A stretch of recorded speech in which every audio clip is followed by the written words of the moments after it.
আসসালামু আলাইকুম। আজকে থেকে গত কয়দিন আগে আমরা আমাদের খামার থেকে ৩০০টি ডিম সংগ্রহ করে ইনকিউবেটরে বসিয়ে দিলাম। প্রথমেই আমরা একটি পাত্রে কিছু পরিমাণ পানি নিয়ে তার সাথে জীবাণুনাশক অ্যাড করে দিলাম। তারপর আমরা পানিগুলো ভালোভাবে মিক্স করে নিলাম।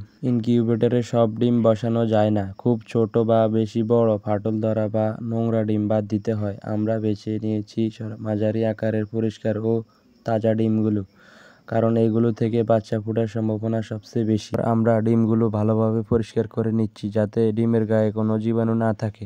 ডিমগুলো ভালোভাবে পরিষ্কার করার পর আমরা একটা ট্রের মধ্যে ডিমগুলো সাজিয়ে নিলাম। ডিমগুলো বসাতে আমাদের অনেক অসুবিধা হচ্ছিল, কারণ তুলনামূলকভাবে আমাদের পাখির ডিমগুলো অনেক বড়। ডিমগুলো বসানোর আগে আমরা ইনকিউবেটরের তাপমাত্রা, আর্দ্রতা সবকিছু ঠিকঠাক করে নিচ্ছি যাতে ডিমগুলো বসানোর পর আমাদের কোনো সমস্যায় পড়তে না হয়। তারপর আমরা ইনকিউবেটরের ট্রেগুলো সোজা করে নিতেছি যাতে আমাদের ডিমগুলো বসাতে কোনো অসুবিধা না হয়। সব কিছু ঠিকঠাক করার পর আমরা একটা একটা করে ডিমের ট্রেগুলো বসিয়ে দিলাম। ইনশাল্লাহ সব কিছু ঠিকঠাক থাকলে 16 থেকে 17 দিনের মধ্যে ডিম থেকে বাচ্চা ফুটে বের হবে। ডিমগুলো মেশিনে বসানোর পর আমরা একটা মার্কার দিয়ে ডিমের গায়ে তারিখটা লিখে নিলাম যাতে ডিমগুলো হ্যাচারে দেওয়ার সময় আমাদের কোনো অসুবিধায় পড়তে না হয়। সকলে আমাদের খামারের জন্য দোয়া করবেন। আল্লাহ পাক যেন আমাদের খামারের মধ্যে বারাকা দান করেন।